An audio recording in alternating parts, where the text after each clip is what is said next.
I've always liked and admired Aston Martin, but I've never actually wanted to own one. However, could this new car change all of that? It looks fantastic. It sounds fantastic. And its engine produces more torque than any other road-going Aston Martin engine. Whoa!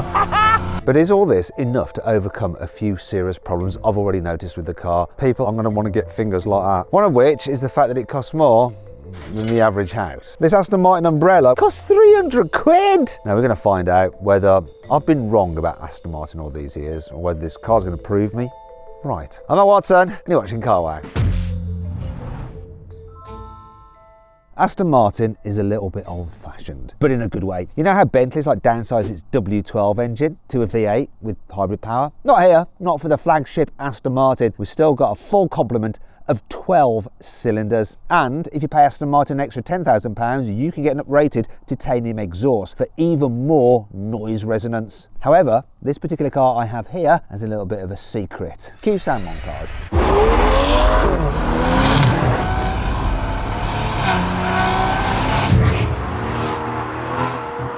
Could you guess what the secret was? Well, it's this car's actually fitted with an aftermarket Quicksilver exhaust. It costs £35,000. Sounds expensive. Right, it does sound expensive, doesn't it?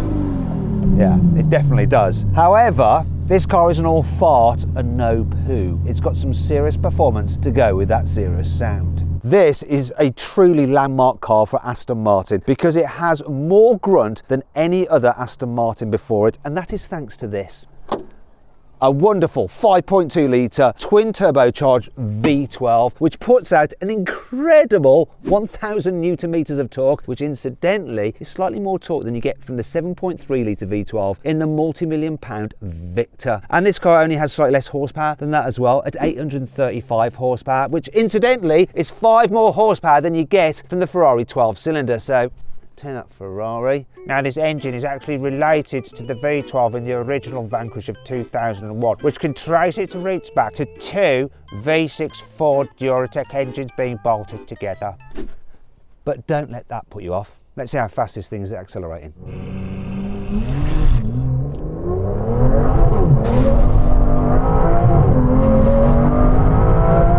Bloody hell.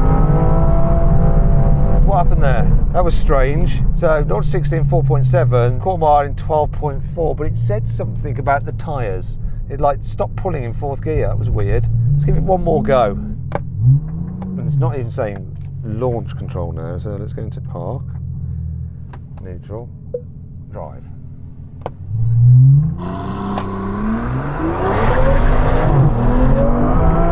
That's actually better without launch control. Let's do that again, limited speed, winter tyres. 0 to 60, 3.8, quarter mile 11.71, because of winter tyre settings. I don't know how to turn this off. Winter tyre limit. 150. Okay, here we go.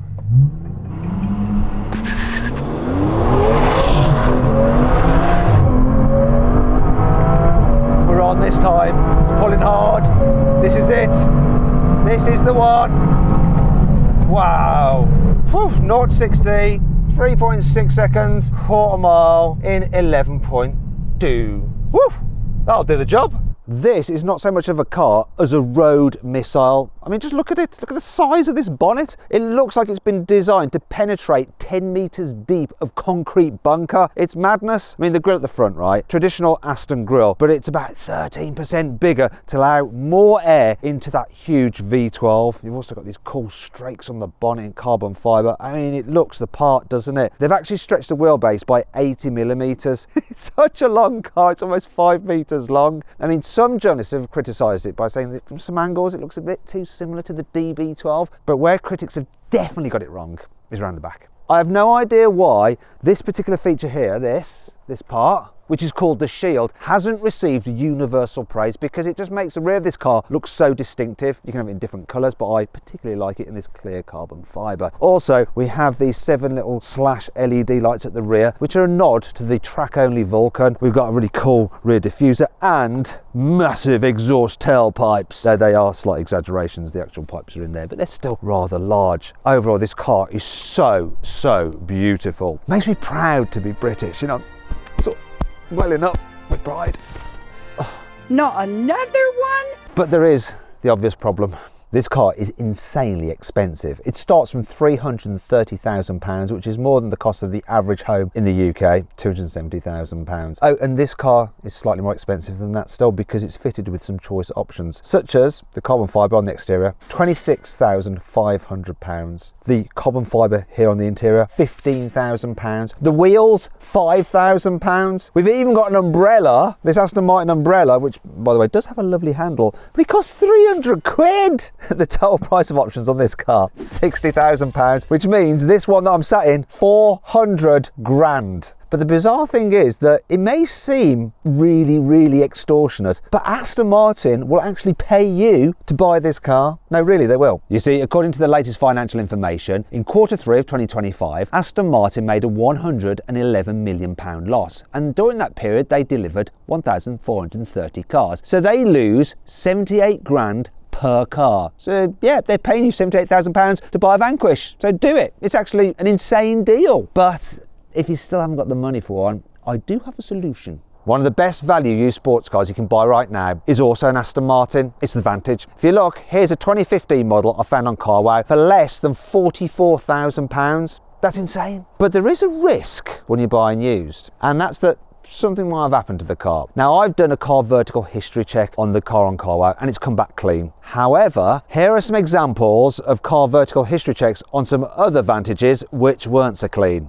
Oh dear, you wouldn't want to buy any of those, would you? That's why whenever you're buying a used car, you absolutely should do a vehicle history check, and I recommend using Car Vertical and use the code CARWOW for up to 20% off. You can thank me later because now I need to see what this thing's like to drive. Whenever you drive this car, whatever the journey, whatever the conditions, it just makes you feel so alive. There's nothing quite like knowing that you've got 1,000 Newton meters of torque being deployed through just 2 rear tyres at your right foot to really focus your mind. You do have to think about what you're doing on a day like today when it's a bit greasy, but what you can do is still enjoy the performance because you just short shift the gears and just ride that wave of torque, and you can just sense the tyres just starting to let go because it lets you know what's going on through your bottom. You can tell the amount of traction you've got. Plus, the stability control is actually quite good. If you floor it, it will give you a bit of slip and the car will step slightly, but it gathers itself up so you don't end up in a ditch. Now, one of the benefits of this, while it is very easy to brake traction, you can feel the performance quite easily without having to rev it all the way out, which is handy when it's wet like this. Something you're not going to be able to do in a Ferrari 12 cylinder where all the power is at the top end of the rev range. Woo. It's such a wild ride. However, this car isn't a one-trick pony. It's not just about straight line performance.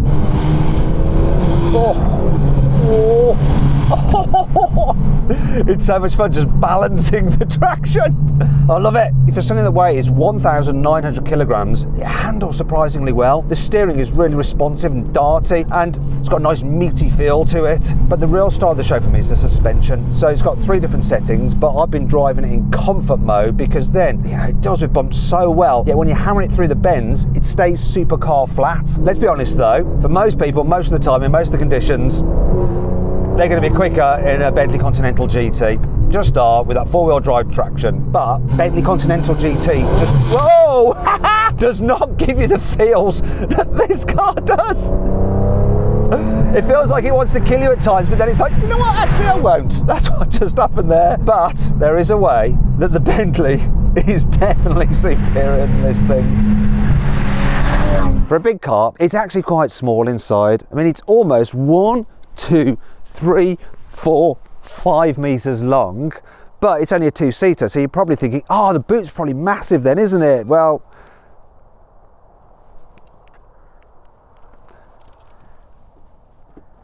great.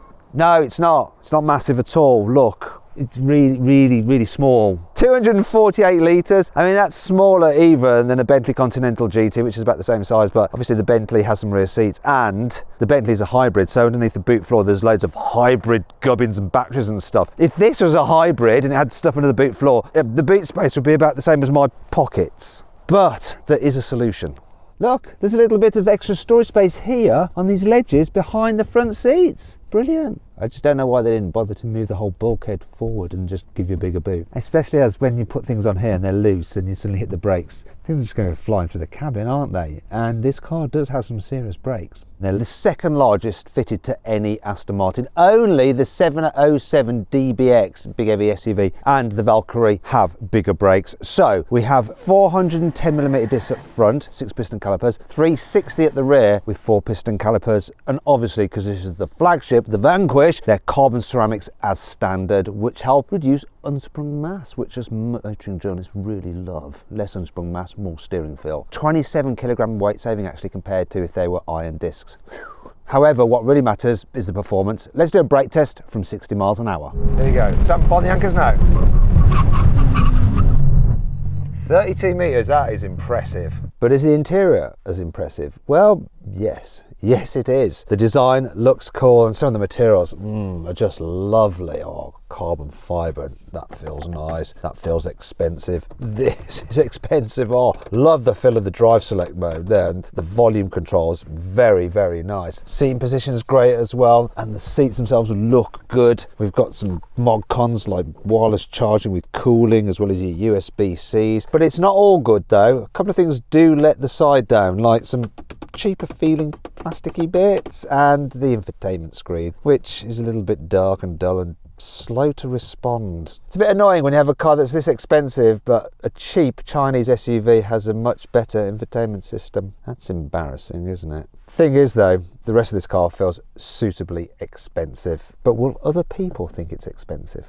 Driving this car at slow speeds around towns and villages is an event for many different reasons. One is, it gets attention. The second one is, it gets attention, sometimes for the wrong reasons. It's also an event because you really, really, really have to concentrate just as much as when you're driving it fast because of the sheer size of this thing. Don't think she liked the look of it too much, she's frowning a bit. I mean, this, normally in any other vehicle I'll be fine. With this, I'm a little bit nervous. Thankfully, we do have surround cameras. I think I might deploy them now. Look how tiny that makes the car look. Where it gets really interesting is doing this kind of thing, going through narrow gaps and roads. Oh, not looking forward to this. Come on, surround view cameras, we need you now. Oh, I don't want another car coming the other way. And I can't go up the curb. How understanding will these guys be? Please go up there, please go up there. Yeah, thank you. Oh, he was fine. In lots of other cars, I'd just cruise down here at 20, no problem at all. But with this, with the sharp curb on the left, cars on the right, and wing mirrors that really do poke out quite a way, like antlers on a deer, I'm really quite concerned. Oh, I've got to go this way now. Please be understanding. You're really just, yes, people have been kind, thank you. Oh no, this is the worst thing, when someone has their wheel like that. Yeah, she's got it. Sorry. They all seem quite understanding. I wonder if they'd been so understanding if it was a Ferrari or a Porsche. There's something about an Aston, gives you a bit more leeway. Now let's find somewhere to park. Can I make it through here? Oh, panic. Panic at the disco. Right, there's someone behind as well. Chaos ensues. Right, going to drive. Oh, there's more. No. Please reverse. Yeah, honestly, it's the Aston effect. There is no way this would happen in many other premium car brands. Oh, this is a problem. Those lines say I can get through. Oh, it's just so long, this bonnet. Oh.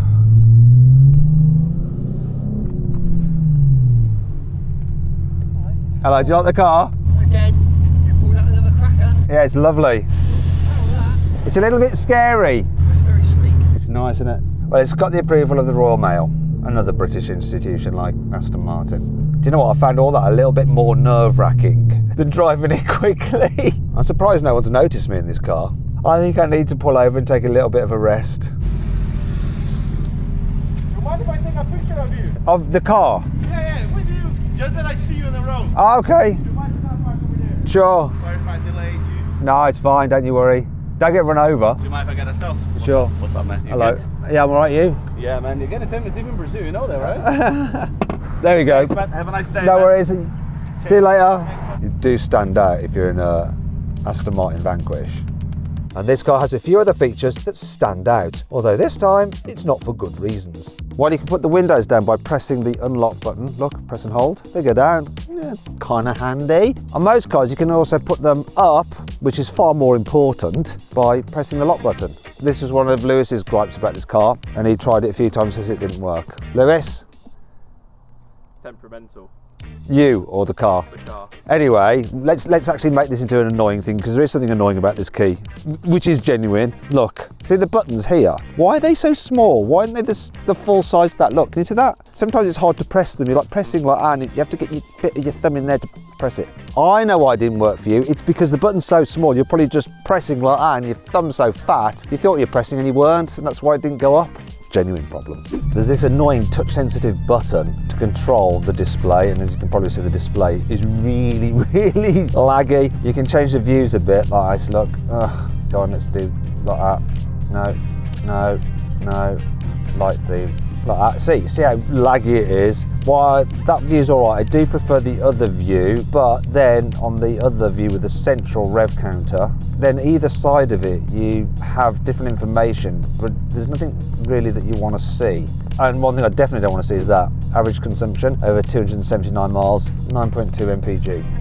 9.2 miles per gallon. The way this side skirt protrudes like that, it's so easy when you get into the car to accidentally just like smash your shin on it like that. Ow! And it really, really hurts. I've done it a few times already myself. And then you've got to be super careful when you're getting out, not to just like put your feet there and scratch it, or even worse, kick it off. That'd be catastrophic. This glove box really is only big enough for keeping your gloves in. Also, the way you have to hold onto the boot to open it, like here, low down, it's always covered in road grime. Look at my fingers. People who can afford to spend 330 grand on a car, I'm gonna want to get fingers like that. For such an expensive car, you wouldn't expect such terrible condensation in the headlights. In fact, it's not only condensation, it's actually water droplets. There's a river going on in here. This particular car has a really annoying rattle from behind the dash. You only get it sometimes depending on the road surface you're driving on, but when you get it, you definitely get it, and it's really annoying. If it was my car, I would be taking it back to the dealer. So, how will that affect my verdict on the new V12 Vantage? Well, the V12 Vantage, I've always liked that, but I've never wanted to own one. However, this V12 Vanquish, I rate it highly, and it is the first Aston Martin I would dearly like to own, if only I had £330,000 to spend on a Grand Tourer such as this. Yes, I definitely have it over the Bentley Continental GT, and I definitely have it over a Ferrari 12 cylindric, although I've never actually driven one of those, but I just prefer the look of this by a country mile. Amazing car this, if only I could have one as my own.